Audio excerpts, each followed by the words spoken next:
بالله الصمد الفرد الذي لم يلد ولم يولد ولم يكن له كفوا احد نادى لي مدر لجائب تجيد وان لغا في النوايا كل هم وغم من سين جلي.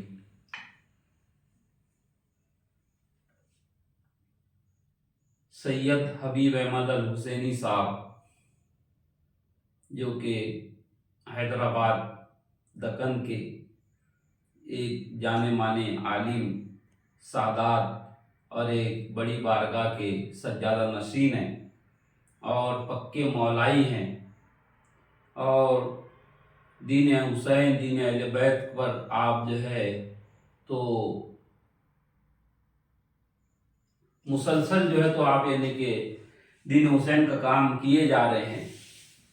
جب دین حسین کا کام کیے جا رہے ہیں تو جامعہ نظامیہ جن کے بارے میں ایک مرتبہ اجمیر شریف کے گدی نشین علامہ کامران چشتی صاحب سے میری بات ہونے لگی. انہوں نے کہا کہ جامعہ نظامیہ ناسبیت کا گڑھ ہے. اب میں نے خود بھی جو ہے تو آبزرو کیا ہوں کہ زیادہ تر علماء جامعہ نظامیہ ایسے ہیں کہ شام غریباں کے دن بھی جو ہے تو فضائل مصائب کربلا بیان نہیں کیے. یہ میرا خود کا اپنا ذاتی تجربہ رہا. اب یہیں کا ایک ناہنجار مولوی جو کہ خود کو سید کہتا ہے، میں تو کہتا ہوں کہ یہ سید خاندان میں خانوادہ بنو ہاشم میں بالکل ایسے ہی ہے جیسے تبت یدا ابی لہب. یہ جیسے شریفوں کے گھر میں جو ہے ایک بدماش پیدا ہو جائے اور جو ہے شریف خاندان کے لوگ جو ہیں تو اشتہار دے دیں اس کے نام کا کہ بھائی یہ ہمارے خاندان کا تو ہے مگر ہمارے سے اس کا کوئی لینا دینا نہیں ہے اور جو ہے تو ہمارے سے اس سے کوئی آپ لین دین نہ کرو نہیں تو ہم ذمہ دار نہیں رہیں گے. تو یہ جو ہے اپنے آپ کو جو سیادت کا لیول لگا کے اور حبیب احمد الحسینی صاحب پر ٹپنی کر رہا ہے اور جو ہے تو اس کا سرخیل بنا ہوا ہے.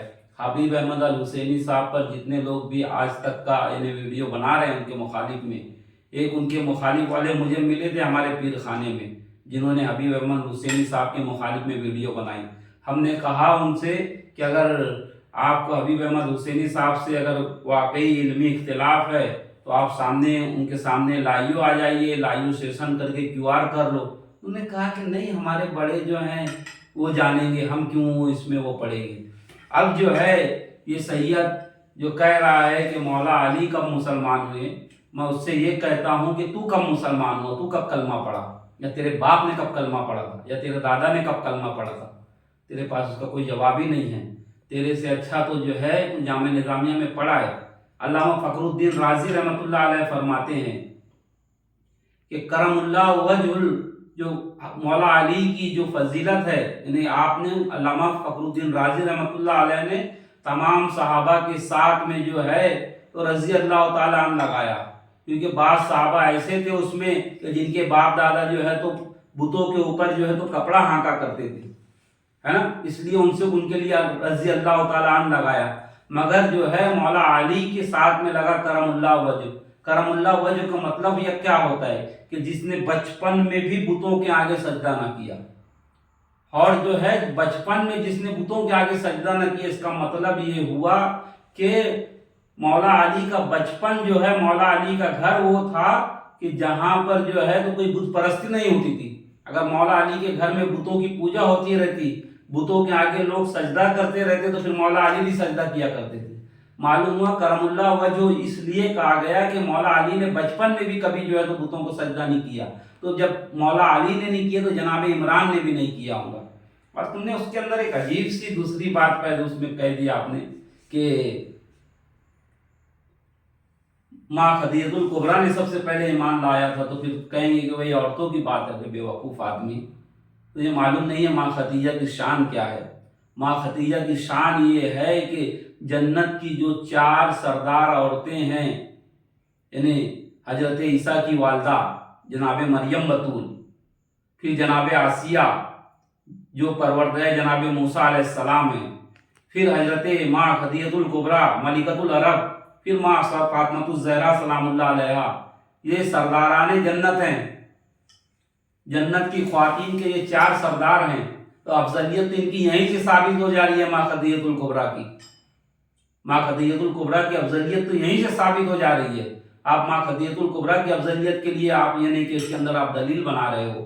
تو بہرحال جو ہے تو تمہاری نازبیت کے اندر آپ کتنا بھی آگے چلے جاؤ، تمہارا کردار جو ہے آپ اپنے آپ کو سید کہتے ہو، تو یا تو چائنا سید ہو یا تو پھر جو ہے تو ابو لہب کے جیسے تم سید ہو، ابو لہب کے جیسے تم بنی ہاشم ہو کہ ایک واحد آدمی جیسے نکل کے آ جاتا ہے. آپ کو جو ہے تو مولا علی کا گھر نہیں معلوم. اگر جب اعلان کرنا ہی تھا رسول اللہ کو دعوت ذوالاسیرہ میں تو کعبے کے اندر کرتے. آپ نے کعبے میں اعلان کیوں نہیں کیا؟ کعبے میں اعلان اس لیے نہیں کیا کیونکہ وہاں پہ بت رکھے ہوئے تھے. اب بتوں کے درمیان میں جو ہے تو توحید کی باتیں نہیں ہوتی. تو معلوم ہوا کہ اعلان ہوا دعوت ذوالاسیرہ ہوئی عمران کے گھر میں، تو معلوم ہوا کہ رحمان کے گھر میں بت رکھے ہوئے تھے مگر عمران کے گھر میں بت نہیں تھے. اور جو ہے رسول اللہ نے کہا کہ میں جو ہوں تو اللہ کا رسول ہوں. تو مولا علی نے کہا کہ انا ناصروں کا یا رسول اللہ، یا رسول اللہ میں آپ کی مدد کرنے والا ہوں. مولا علی نے کلمہ نہیں پڑھا بلکہ کہا کہ انا ناصروں کا یا رسول اللہ، یا رسول اللہ میں آپ کی مدد کرنے والا ہوں. ابو لہب بھی بیٹھا ہوا تھا، اٹھنے لگا تو جناب ابو طالب سے کہا کہ اب تک جو ہے تو اپنے بھتیجے کی اطاعت کرتا تھا، اب بیٹے کی بھی اطاعت کرنا، کیونکہ رسول اللہ نے فرمایا تھا کہ جو آج کے دن میری نبوت کا اقرار کرے گا، خدا کی وحدانیت کا اقرار کرے گا، وہ میرا ولی ہوگا، وہ میرا وصی ہوگا، میرا نائب ہوگا. اور مولا علی اسی پر فرماتے ہیں، تاریخ طبری کے اندر یہ الفاظ ہیں کہ مولا علی فرماتے ہیں کہ میں صدیق اکبر ہوں، میرے علاوہ اور کوئی صدیق اکبر نہیں. آپ چاہے تو تاریخ طبری پڑھ سکتے ہیں، اسی واقعے کے اس میں ذیل میں جو ہے تو مولا علی فرماتے ہیں. تو بہرحال جو ہے تو آج جو لوگ مولائیوں کے نام پہ روٹی سیک رہے ہیں، بمبئی کے مفتی صاحب آج وہ بھی چپ سادے ہوئے بیٹھے ہیں کیونکہ ان کو مولا کے نام پہ ٹکڑے توڑنا ہے نا. مگر حبیب احمد الحسینی صاحب ہیں، کامران چشتی صاحب ہیں، اور میرے پیر خانے کے سید عالمگیر اشرف صاحب ہیں، سید عطا اشرف صاحب ہیں، اور جتنے بھی حلالی موالی مولائی ہیں، ہم ان کے ساتھ میں ہمیشہ کھڑے ہیں. اور مولائیت دن بدن پروان چڑھیں گی. اور جامعہ نظامیہ کیا جب جو ہے بڑے بڑے مرکز جو ہے تو ہل گئے تو تمہاری جو ہے تو یہ تمہارے پاس رہا ہی کیا ہے سوائے شیروانی اور پیجامے کے. تمہاری اس سے زیادہ تو تمہاری کچھ رہی نہیں ہے.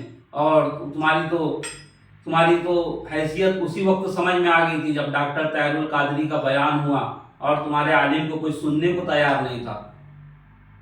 مجبوراً جو ہے تو تمہارے عالم نے ضد کر کے بیان کیا. تو بہرحال جو ہے تو دین حق غالب ہوگا، اور دین جو ہے دین حسین پر جب تک مسلمان متحد نہیں ہوں گے ذلیل و خوار ہوتے رہیں گے. تو لہٰذا ضروری ہے کہ اپنے مرکز کی طرف پلٹ جائیے. اور جو رسول اللہ نے کہا تھا انی ترکت فیکم مستقلین کتاب اللہ و عترتہ، کہ میں تمہارے درمیان دو گراں قدر چیزیں چھوڑے جا رہا ہوں، ایک اللہ کی کتاب اور دوسری میرے اہل بیت، اور انہیں پکڑے رہیں گے تو مضبوطی سے کبھی گمراہ نہیں ہوں گے، ہے نا. تو اہل بیت کے اندر جو ہے جس طریقے سے پورا حرم ہے، اور حرم کے اندر جو ہے تو چادر جو ڈالی ہے وہی اللہ کا گھر ہے، اسی طریقے سے اہل بیت میں جن کے اوپر چادریں آئی وہی جو ہے تو اہل بیت ہے. حضرت ام سلمہ آئی اور کہا کہ یا رسول اللہ میں بھی چادر میں آ جاؤں، تو رسول اللہ نے کہا کہ تم خیر پر ہو. یعنی حرم میں تو رسول کا حرم اتنا بڑا ہو گیا تھا کہ حرم اور اہل بیت میں رسول اللہ نے فرق بتایا.